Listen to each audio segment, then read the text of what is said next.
Really, really sad. A sad day. Kind of expected, if I'm going to be real with you, because he's been known to be a little bit of a tech chud, if you don't mind my parlance. But Hank Green, he's been caught using AI. I'll tell you the timeline on this. Someone posted a clip from a Hank Green video where and listen, I don't know if this is actually what happened. I'm just telling you the inciting incident. There was a Hank Green video where he was reading from a script, and the script appeared to contain an artifact from a ChatGPT prompt contained within the script. Like he said, he was in the middle of a diatribe and he said something like nice, but try to be more confrontational or something like that. I don't remember the details. It's not important because he denied it, but then said in response to it, he said, he put out a post. Here we go.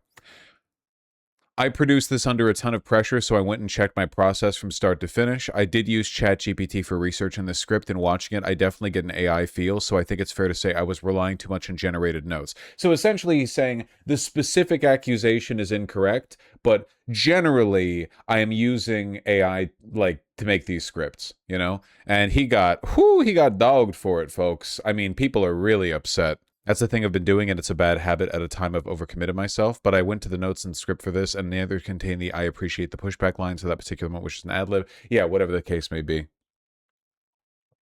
Wait, he just reads everything on the screen like an anchorman? Are you aware how writing a script works? He posted a long statement about it on Reddit. Oh, let me take a look.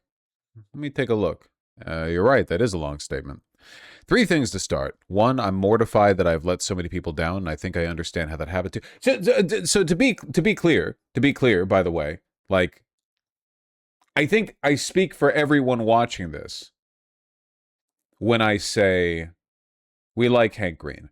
However, I think this speaks to the insidious nature of AI, which is that by masquerading as an efficiency tool. See, because the premise here is that by using AI for the grunt work, compiling sources, research, script writing, you free up more time for the creative thinking. The problem is that those 3 things, script writing, source finding, research, are not actually grunt work.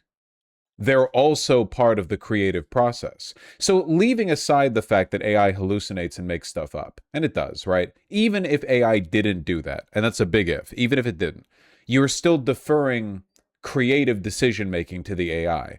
I think that, and he talks about this here, I'm going to read it. He talks about this here. It's designed, and we all know this, it's designed to coddle your ego. You know what I mean? Look, if I spent some time with an AI agent, and by the way, I've never actually used AI. I mean that. I'm not trying to give myself a little golden boy sticker, you know, gold star, Luddite, whatever. I've never, my assumption is that if I spent time developing an AI companion, by which I mean I spent time telling it how I wanted it to talk to me and all that bullshit, I could probably have a pretty good back and forth with it. Not in terms of like therapy or whatever, but in terms of like chat related. Like when I say to chat, give me an article and you retards are tripping over each other, you're giving me the article I'm looking at on screen or whatever. I feel like ChatGPT could pull that shit up for me pretty quick. You know, pretty quick, I think. Compiling sources, getting info. If I ask ChatGPT, hey, could you find me this blah blah? The problem, of course, is that so again, we're assuming in this hypothetical that AI doesn't hallucinate. The problem is that you're creating an echo chamber that's designed to coddle you and eventually erode your cognitive faculties. I think that Hank Green is particularly vulnerable to this. I saw a tweet on this, and I think it's a good point. Hank Green is he's one of those smart about everything YouTubers. I'm borrowing the tweet here. I'm borrowing the parlance. Smart at everything YouTubers. Nobody's smart at everything. If you're going to be smart at everything, it means you're getting help. And if the help you're getting is from LLM, you know, you're creating you lose the ability to engage in the kind of editorial oversight that you might need to give it a bit of a personal taste after you've been using ChatGPT or whatever, because you're not an expert on every subject. You know what I mean? I feel like we're returning to base principles on this one, but I think that morally and socially, it's actually really important to be wrong about things. The pursuit of absolute truth is a good thing. It's genuine. It's good. It's laudable, you know. But ChatGPT and other text bots represent the kind of like Faustian bargain. It feels like you're pursuing truth, but what you're really pursuing is the appearance of truth. You know, you're pursuing the image of truth. You're pursuing the aesthetic. Sorry, the aesthetic of truth. You're going after. It feels like you're carving away at reality and getting down to the distilled core. But what you're really building is a feedback machine that makes you feel like the smartest boy in the room. And inevitably, it doesn't matter how smart you are or how creative you are, it will erode at you. In the same way, you know what's a great example of this? It's the exact same way that yes men erode dictators. Donald Trump's always been, you know, really stubborn, but I swear to God, he's not always been this stupid. Being surrounded by like nonstop yes-anding for the past decade has genuinely cooked his brain. Elon too. I bet you that if you went back in time 20 years, Elon Musk would not be anywhere near as stupid as he is now. It genuinely, like cognitive, it's like getting kicked in the head over and over and over again. You know, no one challenges you. Everyone just, yep. Same thing happens to every king, every dictator. It's ChatGPT is like a yes and machine, you know? Glazes you. So glad that hasn't happened to you. You're so right. Thank you, Chat. So wise of you to point that out, Vosh. Anyway, from Hank Green. I'm going to change things about how I make stuff. Complexly's AI policy is public, well considered, and adhered to by the whole team. I think it's worth reading. The thing that the thing that everything we do is based on is that you know what I'm saying are my thoughts coming from my brain and the way I decide. I've made that harder, and I'm sorry. I've been relying too heavily on AI as a research aid. It can be very useful for this task, giving me access to a lot of papers I didn't know existed really fast, but I think that's been to the detriment of my work because it's not given me the freedom to find all my own ways into and around a topic. This is true. So again, like, you know what this reminds me a little bit of? It reminds me of how people misunderstand the point of a critic. You know, people get mad at me for my media takes. People get mad at critics for being contrarian or whatever. The point of a critic is not to be right when they're critiquing a piece of media. The point is not for them to be correct. Them being correct is meaningless. What matters is that you're getting insight into a person's feelings, and they have the communicative abilities and the skill set to engage with the work and give you an insightful perspective. What really matters from a critic is not being correct, because what does it mean to be correct? Oh, you gave this game this rating and that game that rating. What does that mean to be correct? What's the correct rating? What really matters is consistency and authenticity. To understand their biases, you can disagree with their criticisms. You can do that all you want, you know? That's fine. But you want it to be their perspective, because that's where the value comes from. Likewise, I think that, you know, people... Look, I'm not saying that Hank Green's channel is for idiots. It's not. I'm just saying that, like, if you're interested in the pursuit of absolute truth, if you're interested in really getting down to know a topic, you're probably not getting that information from a YouTube video essay. Hank Green's videos are good for a starter on a topic. So why does he need to get so in the weeds? I think it would be better if he relied on the knowledge that he already has, the work that he can actually do, to preserve the authenticity of his curiosity and his opinion. To put it, like, from my perspective, I don't watch other creators as much as a lot of you watch me, just kind of how it works mathematically. I don't got a lot of time, unfortunately, as much as I used to. But I know that, like, or you know, I should say, if I'm enthusiastic about something, if I'm saying like, oh, I really like this, I really care about it, you know that's straight from here. If I have opinion on a piece of media or whatever, you know it's straight from here. Even when I'm sourcing an opinion from something else, like I'll say, you know, I saw this take on Twitter, I tend to say it, you know. I feel like you guys would lose a lot of respect for the perceived authenticity of my opinions if it turned out that a lot of the time I was just regurgitating like a common opinion that I had distilled and fed into me. Like, oh, it's not really my opinion then. I'm just telling you what the feeling is. It's a little bit like, you know, the James Somerton bit, YouTube and plagiarism? You know, obviously AI is just like a larger plagiarism machine, but the problem with Somerton's videos wasn't just the plagiarism. They were bad in their own, like, on their own because they were being produced by a person who didn't have the knowledge to engage in any like editorial authority over the content of the videos. It went beyond just plagiarism. Even if nothing was plagiarized, James Somerton just didn't fucking know what he was talking about. So even if he was finding correct sources of information to pull it from, he doesn't have the skill set to tie it together. He can't put it together in a little bow. The most he could present is a series of disconnected facts. Obviously, he often told untruths as well, but I think the lying's not even the real issue there. It's one of the issues. The real issue is just he had no business talking about a lot of stuff. Just didn't have the knowledge to talk about it. There's no shame in that. Hank Green should stick to stuff that he knows about. Anyway, it can be very useful for this task. But for clarity, the origin of claims in my videos are not ChatGPT said this. I've been using AI to locate papers and other resources for learning about topics. You are still getting my takes based on what I read, know, and learn. I think what people have said in this thread about me deluding myself is spot on. Ultimately, what I'm most scared of is ruining myself for people, but I have not been managing my impulses well. You need to know that my words are mine. I don't think this hasn't been true, but I've been moving so fast that my own process isn't actually clear to me, and I want to have it be a guarantee moving forward.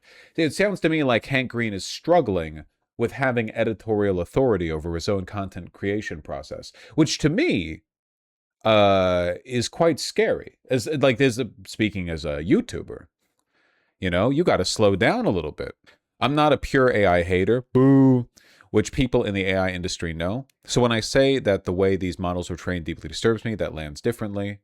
When I say that I think the speed at which these companies are trying to consolidate economic power should freak everyone out. All right, talking about broader AI stuff, da-di-da, virtue signaling, yeah. But mostly I need to come to terms with the facts, the level of dopamine I've been getting from interacting with LLMs. This is what I'm talking about right here. With doing more and more and more and more is not healthy for me or good for the world. It's careless and it's disconnected me from where people are in this. This is what I'm talking about with like an echo chamber, like the yes men around you. You should not be getting dopamine from interacting with LLMs. That's very dangerous. They're designed that way. They're designed to coddle you and to appeal to you, to make them fun to use. Like, you should get no more if you're merely using ChatGPT to curate sources, why would using ChatGPT give you any more dopamine than merely curating the sources yourself? Like, what's the extra step there that's rewarding the dopamine pathways in your brain if all you're using it for is curating sources? No, there's flattery going on there. There's puffery, It's the feeling that you're a wizard. You feel like Tony Stark in Iron Man, He's like, he's doing Sherlock shit. He's like moving around the digital keyboard, assembling everything. You and ChatGPT versus the world, man. You're curating all the information, but you're just a guy. You might as well be Google searching. Hank Green's definitely getting summaries of the source too. No, for sure. I have a feeling that... Do you mind if I engage in a bit of speculation?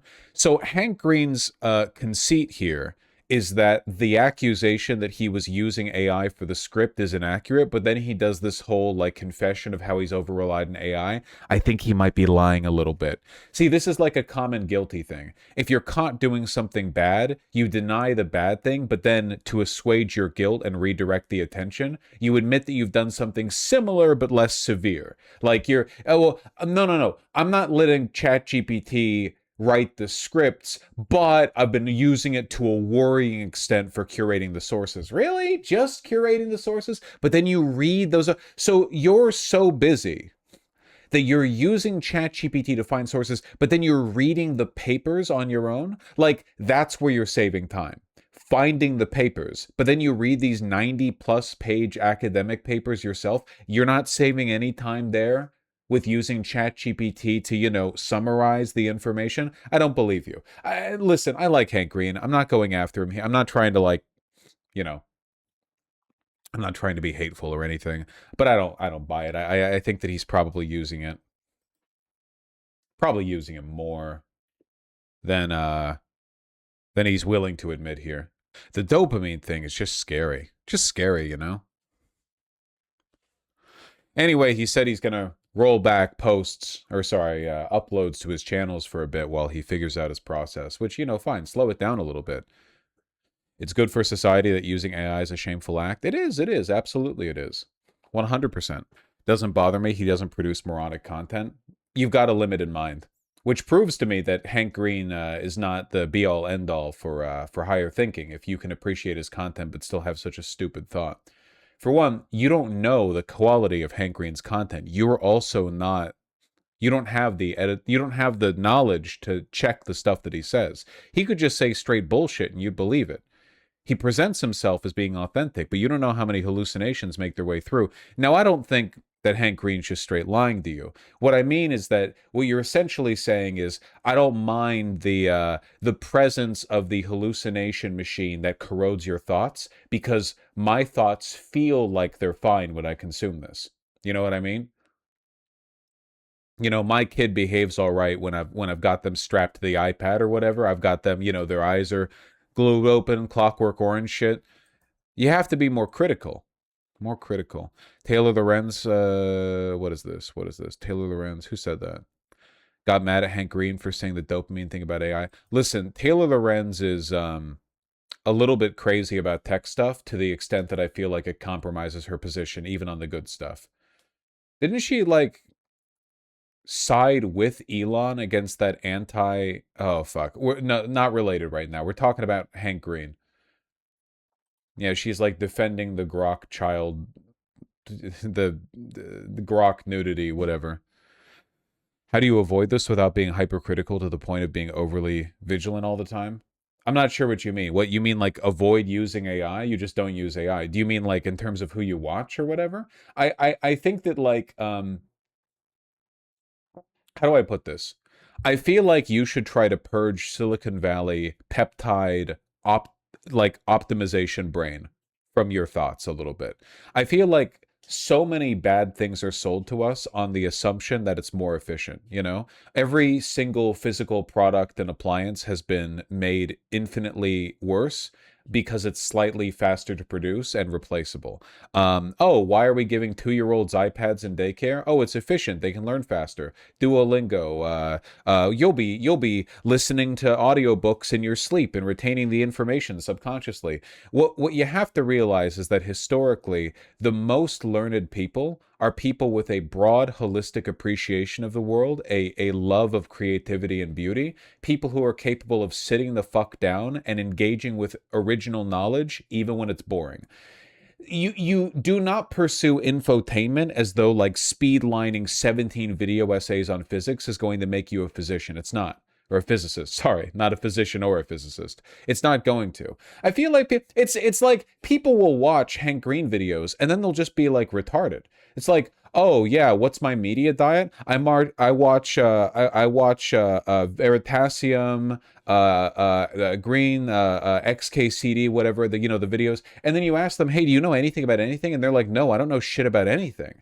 And it's like, oh, well, were you engaging meaningfully with the content in an educational context? Were you using it as a springboard for personal research? Or were you using it because you like the aesthetic of feeling intelligent while consuming entertainment? These videos are entertainment, because it's like people who only get their history knowledge from YouTube videos about the fall of the Roman Empire, or like which World War II tank had the highest penetration rating with their main cannon shell or whatever. If you want to know about something, I mean really know about it, you have to get boring with it. Being boring with it is the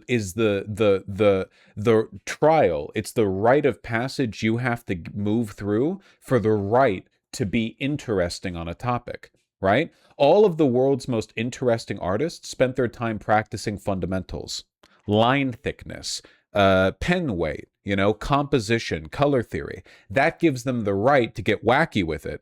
And then once they're wacky with it, they're like, check this crazy shit out. Picasso. Picasso was out there doing like realist portraits before he was doing cubism. He had to get through the boring. I'm not saying realism's boring necessarily, but you know what I mean. He had to get through the standard stuff to get to the wacky stuff. You need to do the same. Hank Green's videos, XKCD videos, Veritasium, these are springboards.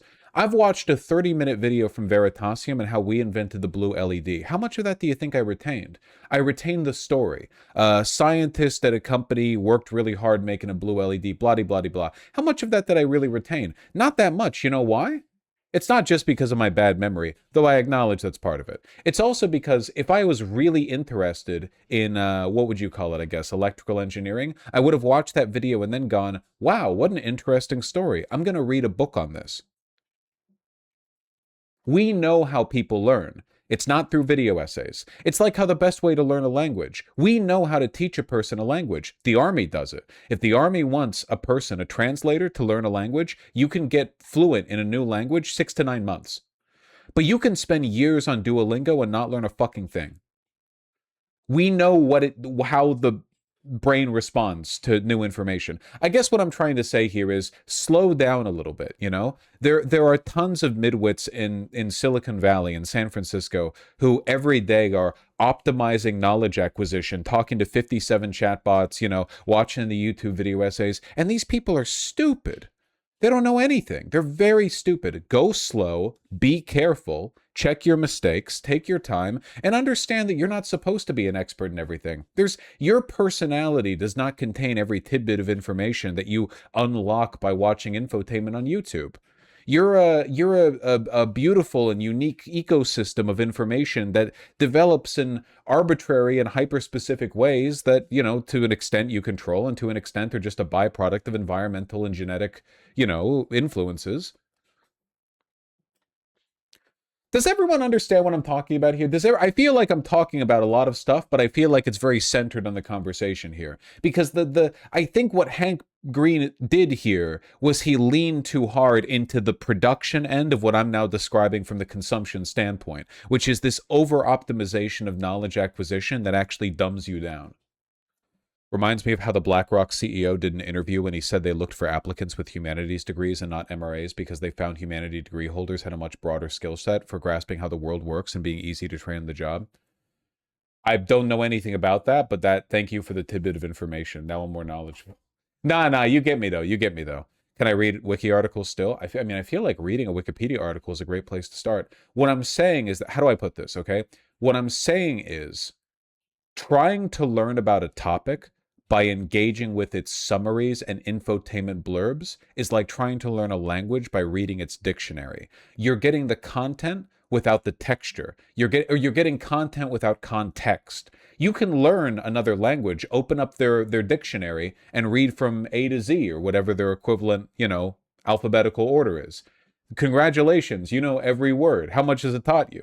You know, you need the texture. It's not enough to be able to, you know, complete a Duolingo course. Can you read a book in their language? Can you have a conversation? Having knowledge on a subject doesn't just mean you know the info on it. It means you have the ability to critically engage with and add your opinion to a deeper understanding of the text. This is the reason, by the way, why political and economic theory, especially from the 19th century, back when academia was real and not fake like it is today, is so textured. There's a reason Hegel is like that. And I'm not going to pretend I understand Hegel. I haven't even tried to, you know? But the reason for it is because once you've developed the brain capable of engaging with the texture of a dense, nuanced piece of work that is not in any way approachable, you gain an understanding that goes beyond a mere memorization of the subjects being discussed. Understanding Marx isn't just knowing the definition of the material dialectic or whatever. It's understanding that there is a broad tapestry, like a analytical framework through which you can view the world. Marxism isn't just a series of definitions, right? It's a whole worldview. And a worldview is too grand and all-encompassing to be described merely through definitions. Basically, what I'm saying is the focus on hyper-optimization of knowledge acquisition comes at the detriment of true understanding of a subject, which is why a person as smart as Hank Green, and he's a smart guy, right, can fall victim to this. It seems like child's play from a distance, right? Wow, you got too over-reliant on ChatGPT and now you're apologizing over it? Why didn't you just not do that in the first place? But we're all, you know, we're all subject to our biases. Rationality is a process, not an attribute. This is why it's common knowledge in academia that anyone talking about the history of a place that can't read primary sources is completely unserious. Well, I mean, to relate this back to like a subject a lot of people have been touching on lately, I genuinely think that you can learn more about the Mycenaean period from reading the Odyssey in one of its more authentic translations than you can from reading up like 70 Wikipedia articles on it. Because engaging with the text from that time period, or roughly that time period, right? gives you so much more of it gives you a much more like, yeah, how much do you think you would learn about the Middle Ages? Let's just say 14th century YouTube. How much do you think you would learn from 14th did I just say 14th century YouTube? I was reading a chat comment. 14th century France. How much do you think you'd learn about 14th century France if you got a day to warp back there? You know what I mean? Let me put it this way. I bet you if you were given 24 hours to warp back there, walk around, let's say you're free from vagabonds and highwaymen. Let's say you don't have to worry about like food or being attacked or whatever. I bet you in 24 hours, you could fill up enough, you could obtain enough information to fill up 20 books, 50 books. I bet you the texture and the raw, direct, primary knowledge of being there would give you such an overwhelming amount of knowledge you could spend the rest of your life communicating it to people. Far more knowledge than you could get from a million Wikipedia articles. You can read pissed Egyptian texts complaining about how these fuck-ass chuds were fucking up their shit. The more things change, huh? It's why even visiting ruins can be so powerful. You know, I felt like I didn't really understand the obsession with Rome until I visited the ruins of Barcelli, the Roman town that eventually grew into Barcelona. There are ruins of it built underneath like 7 layers of history there. You go down there and it's like, damn, that's crazy. You can read all the papers and watch all the movies you want or whatever, but like just seeing those ruins connects you directly to the past. Knowledge is textured, you know? Knowledge is textured. There's a reason true academics do a lot of stuff that seems to us like inefficient, you know what I mean? True academics, true experts in their field, they'll spend time reading philosophy, they'll go on holiday, they'll visit places that inspire them, they'll do weird shit like get into poetry, you know? The brain's complicated. You're not just a collection of facts up here. Even now, imagine being an American historian without understanding English. I mean, imagine the shit they're going to say about us 1,000 years from now, you know? Bet you could go forward in time and correct them a little bit.